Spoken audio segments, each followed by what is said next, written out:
Water chemistry is crucial for ND and CDS exam as it covers properties, composition and reaction of water, an essential compound of our life and various chemical process. Hello student, I'm Dr. Priyanka. Today we will complete this topic of water chemistry. बहुत important है NDA और CDS दोनों के expect. अब जब हम बात कर रहे हैं वाटर केमिस्ट्री की तो सबसे पहले हम यहाँ पे बात करते हैं कि जो वाटर है इसका अगर हम फॉर्मूले की बात कर रहे हैं, चलो अब थोड़ा सा हम डिस्कस करते हैं इसे। ये देखिए बच्चों, ये है formula.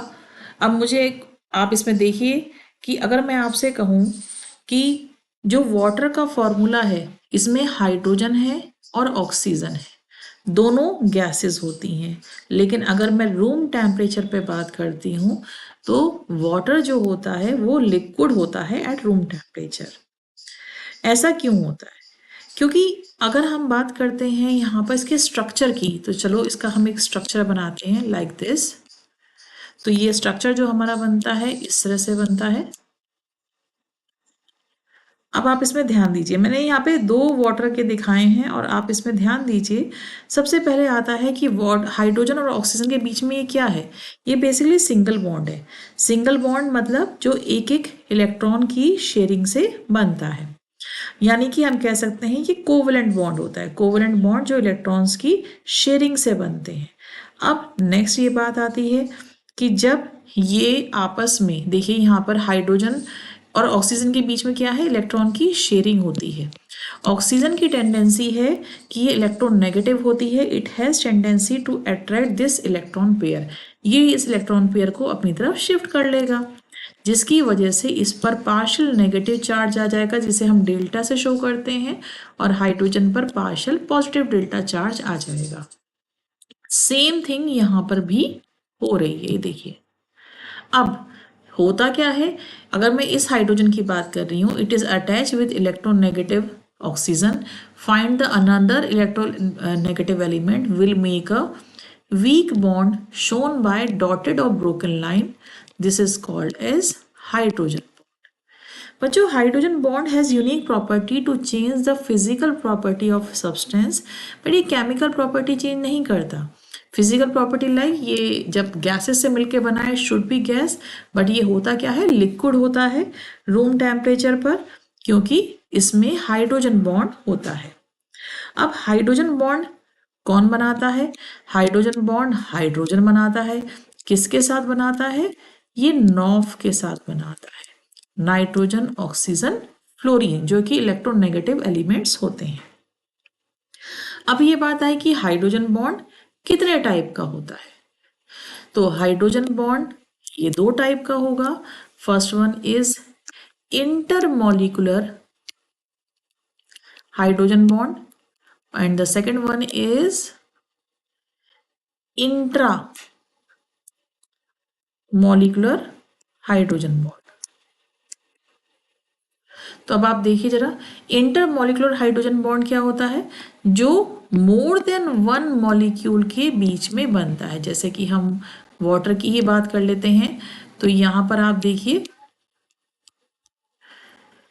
More than one molecule required to make hydrogen bond. तो ये एग्जाम्पल हो गया हमारा वाटर, जो कि इंटरमॉलिक्यूलर हाइड्रोजन बॉन्डिंग के लिए रहेगा।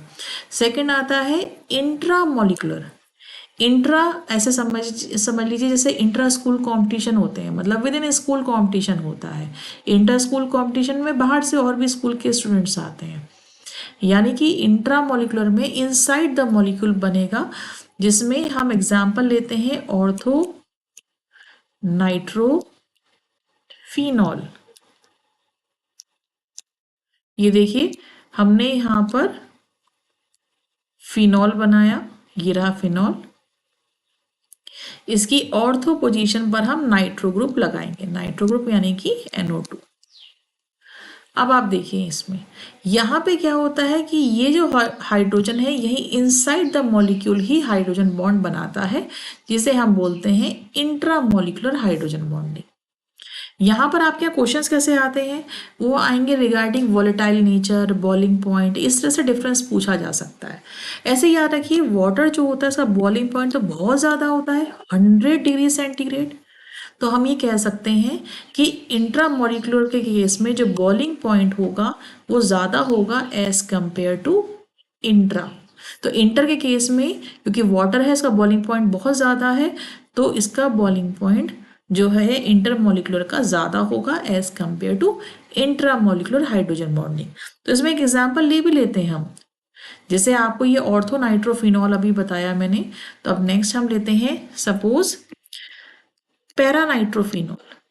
पैरा नाइट्रोफिनॉल, देखिए बच्चों, सपोज मैं यहाँ पर बनाती हूँ, ये रहा बेंजीन, इस पे लगाया OH, ये बन गया फिनॉल। इसकी पैरा पोजीशन पे हम नाइट्रो ग्रुप लगा रहे हैं। तो अब होगा क्या, क्योंकि इसमें यहाँ पर डिस्टेंस बहुत ज़्यादा है तो इसलिए यहाँ पर हाइड्रोजन बॉन्ड नहीं बनेगा। We require another molecule of para nitrophenol. और यहाँ पर आप देखेंगे कि इस तरह से इस तरह से यहाँ पर हाइड्रोजन बॉन्ड बन रहा है। तो ये हमारा बन गया इंटरमॉलिक्यूलर, यानी कि more than one molecule required to make hydrogen bond. अब यहाँ पर आप देखिए, सपोज मैं आपको ऑर्थो नाइट्रोफिनॉल और पैरा नाइट्रोफिनॉल का मिक्सचर दे देती हूँ, तो बॉइलिंग पॉइंट किसका ज़्यादा होगा, पैरा का। रीज़न, क्योंकि इसमें इंटरमॉलिकुलर हाइड्रोजन बॉन्डिंग होगी, इसलिए वॉलेटाइल नेचर किसकी ज़्यादा होगी, वो होगी ऑर्थो की, क्योंकि इसका बॉइलिंग पॉइंट कम है, ये जल्दी वॉलेटाइल होगा यानी अपनी स्टेट को चेंज करेगा। तो इस तरह से आपके यहाँ एग्जाम्पल्स इसके बहुत पूछे जाते हैं, ये आपको ध्यान रखना है। अब वापस आते हैं हम, ये देखिए मैंने अभी आपको ये बताया कि हाइड्रोजन हाइड्रोजन बॉन्ड बनाता है किसके साथ, नॉफ के साथ, यानी नाइट्रोजन ऑक्सीजन और फ्लोरीन के साथ। और हाइड्रोजन बॉन्ड की क्या प्रॉपर्टी है, it can change the physical property, ये केमिकल प्रॉपर्टी चेंज नहीं करता है। और इंटरमॉलिकुलर में एग्जाम्पल हमने वाटर लिया है, हाइड्रोजन फ्लोराइड यानी HF लिया है, HF वही है जिसमें ग्लास डिजोल्व हो जाता है। और पैरा नाइट्रोफिनॉल लिया है, यहाँ पर हमने ऑर्थो नाइट्रोफिनॉल लिया है इंटरमॉलिकुलर के केस में। Total hydrogen bonding can be made by one water molecule up to 4। मतलब हाइड्रोजन बॉन्ड अब वाटर जब बना रहा है दूसरे मॉलिक्यूल के साथ, अब आप हिसाब लगाइए, ये देखिए ये रहा H, ये रहा O, ये रहा H। अब ये H के वाटर किसी और O के साथ बनाएगा, ये यहाँ पे वाटर किसी O के साथ बनाएगा, और आपको लगेगा ये 3 बनते हैं, एक O जो है किसी H के साथ बनाएगा, पर ऐसा नहीं है। ऑक्सीजन के पास 2 लोन पेयर होते हैं जिसकी वजह से अप टू 4 हाइड्रोजन बॉन्ड बन सकते हैं। वाटर एक पोलर कंपाउंड होता है, पोलर मतलब जिसमें पॉजिटिव और नेगेटिव चार्ज दोनों पाए जाते हैं। तो that's why we can say that कि वाटर जो है ये पोलर इन नेचर है, इसमें 2 लोन पेयर है। अब लोन पेयर की वजह से यहाँ पर एक थ्योरी आ जाती है VSEPR थ्योरी। याद करिए क्लास 11th में आपने पढ़ा है valence shell electron pair repulsion theory, जिसमें ये जो लोन पेयर होते हैं इनकी वजह से रिपल्शन आता है और ये बॉन्ड जो होता है वही श्रिंक होकर 109 का ना रहकर 104 का रह जाता है, क्योंकि sp3 हाइब्रिडाइजेशन है, सिंगल बॉन्डेड है, बॉन्ड शुड बी 109 डिग्री, लेकिन ये कम रह जाता है due to VSEPR theory. Water के लिए और जितने क्वेश्चन आए हैं PYQ वो मैं साथ साथ आपको यहीं करवा रही हूँ। जिससे पूछा गया मैक्सिमम डेंसिटी, वाटर की जो डेंसिटी होती है वो मैक्सिमम रहती है अराउंड 4 डिग्री सेंटीग्रेड पर, जिसकी एग्जैक्ट वैल्यू है 3.85 डिग्री सेंटीग्रेड, और केल्विन में है, पूछा गया था केल्विन में, दैट इज 277 K। अब हम बात करते हैं वाटर जो होता है, जैसे सपोज हम वाटर लेते हैं उसे फ्रीजर में रख देते हैं, तो जब तक वो 4 डिग्री तक आता है तो वो कॉन्ट्रैक्ट होता है, लेकिन जैसे ही वो 0 डिग्री तक आता है तो वो एक्सपेंड होना शुरू हो जाता है। और दैट्स वाई हम कहते हैं ना कि अगर वाटर आपने लिया है तो जो आइस होती है वो फ्लोट करती है। रीज़न, क्योंकि आइस की डेंसिटी कम होती है, डेंसिटी होती है मास अपॉन वॉल्यूम, तो आइस का वॉल्यूम ज़्यादा होता है, उसमें केज लाइक स्ट्रक्चर होता है, इस वजह से उसकी डेंसिटी कम हो जाती है और वो फ्लोट करता है। इसके अलावा एक क्वेश्चन आया कि अगर कोई लेक है वो बॉटम में, अगर वहाँ पे हम बात करें तो टेम्परेचर कितना होगा, अगर वो ऊपर से जो है वो फ्रोजन हो चुकी है, मतलब जम चुकी है पूरा। लेकिन जो वाटर एनिमल्स होते हैं लाइक एक्वाटिक एनिमल, जो फिशेस हैं वो तो जिंदा रहती हैं, क्योंकि जो टेम्परेचर रहेगा वो रहेगा अराउंड 4 डिग्री सेंटीग्रेड। एक क्वेश्चन आया सीडीएस में, मल्टीपल डिस्टिल्ड वाटर है उसका पीएच क्या होगा।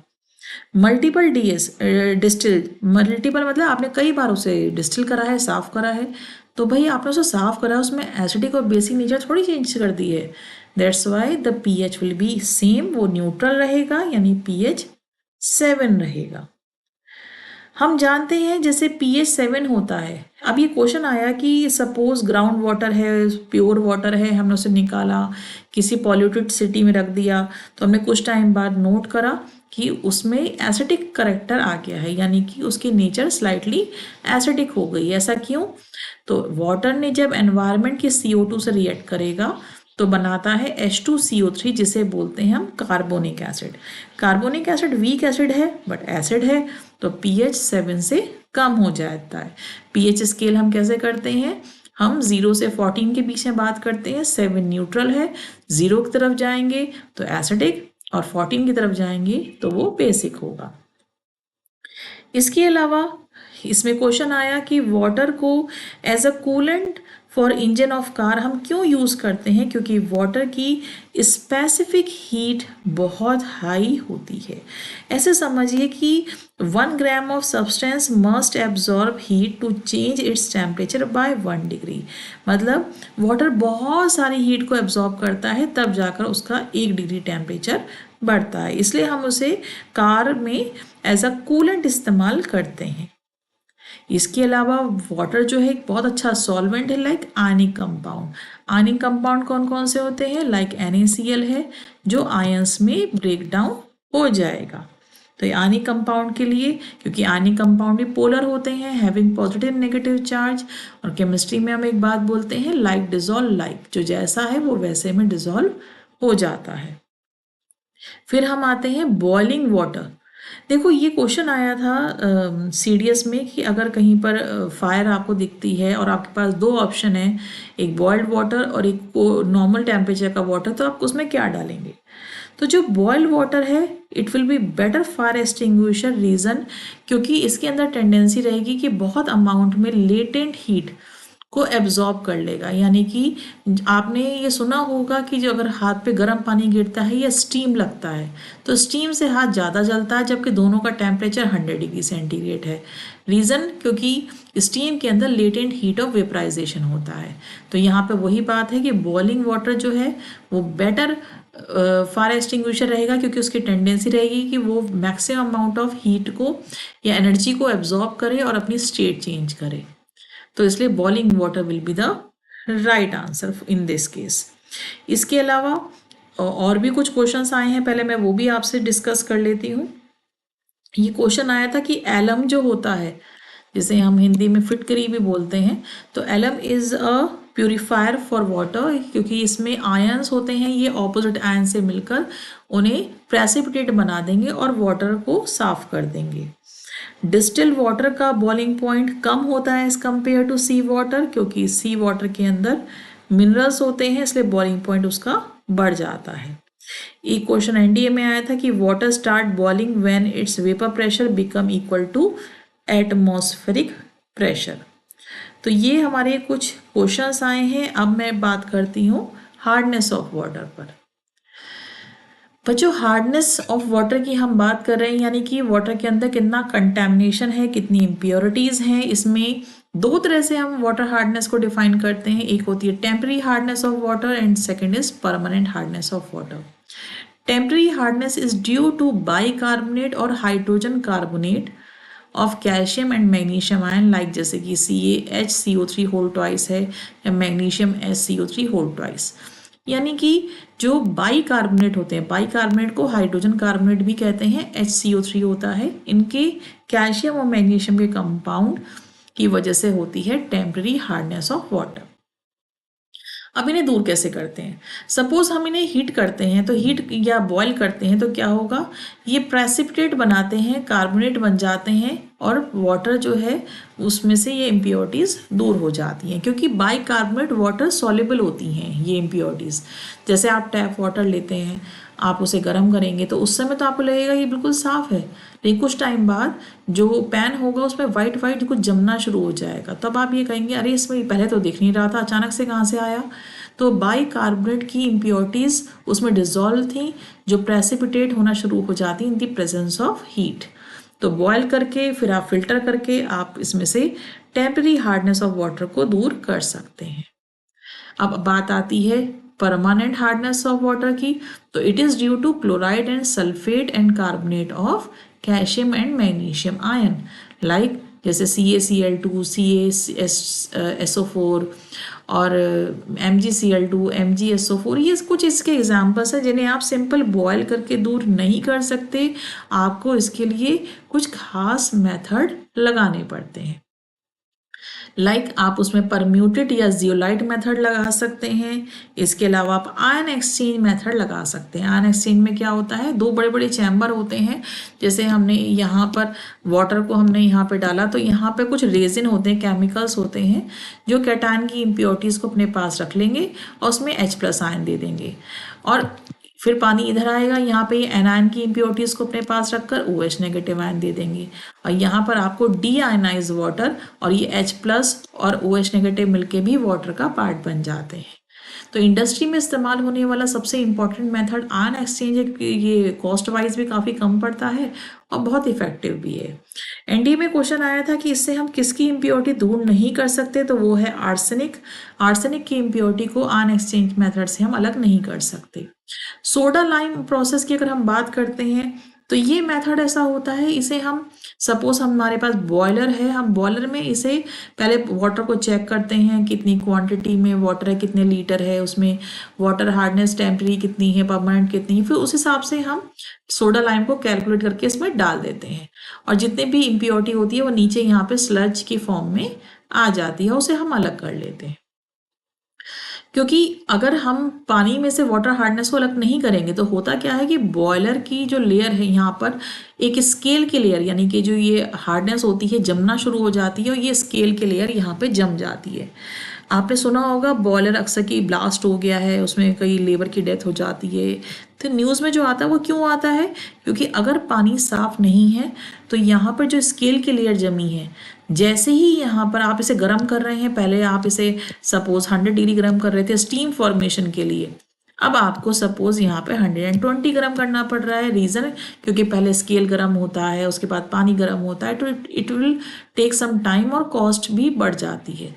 लेकिन अगर इस स्केल में कहीं क्रैक आ जाए तो क्या होगा कि जो वाटर इसकी सरफेस है, मेटल की surface of water direct contact में आता है इस 120 डिग्री पर, तो ये क्या होगा, इनके ब्लास्ट होने के चांसेस हो जाते हैं, जिससे बॉयलर जो है बर्स्ट हो जाता है। तो आयन एक्सचेंज जो मेथड है, हम इसमें हमारे लिए इसलिए बेस्ट रहता है क्योंकि इसमें हम डी आयनाइज वाटर भी कर सकते हैं। सोडा लाइम में हम बॉयलर में ही डाल देंगे, इसे मेजर करके सोडा और लाइम को और इम्प्योरिटीज को दूर कर लेंगे। इसके अलावा कैलकर मेथड भी हम एक इस्तेमाल करते हैं। अब यहाँ पर आप ध्यान दीजिए, हार्डनेस ऑफ वाटर, देखो हार्ड वाटर सॉफ्ट वाटर अलग होता है। जैसे कि हार्ड वाटर में कंटैमिनेशन था कैल्शियम मैग्नीशियम आयन, और सॉफ्ट वाटर में ऐसा नहीं था। सॉफ्ट वाटर में जो लादर होते हैं, झाग होते हैं, आसानी से बन जाते हैं, जो हार्ड वाटर में नहीं होते। इसलिए कहते हैं कि सोप जो है वो हार्ड वाटर से रिएक्शन नहीं कर सकता, जबकि डिटर्जेंट कर सकता है। अब दूसरी बात आती है हैवी वाटर। देखो हैवी वाटर अलग चीज़ है। हैवी वाटर में हम बात करते हैं तो ये हाइड्रोजन के आइसोटॉप हमने पढ़े थे, याद करिए, 1H1, 1H2 और 1H3, प्रोटियम, ड्यूटेरियम और ट्राइटियम। तो ये जो हैवी वाटर है वो D2O होता है। हैवी वाटर जो ड्यूटेरियम आइसोटॉप से बना है। अब नाम हैवी क्यों है, इसका मास चेक कर लीजिए। इसका यहाँ पर मास है 2 और 2 है D, तो 2 2 ज़ा 4 प्लस 16, तो ये बन जाता है 20U इसका मास होता है। जबकि जो ड्रिंकेबल वाटर होता है उसका 18U मास होता है। इसी वजह से इसे हैवी वाटर बोलते हैं। डी यहाँ पर आइसोटॉप है हाइड्रोजन का, which is use as a moderator in nuclear reactor. मतलब ये न्यूक्लियर रिएक्टर में जो फास्ट मूविंग न्यूट्रॉन्स होते हैं उन्हें कंट्रोल करने का काम करता है।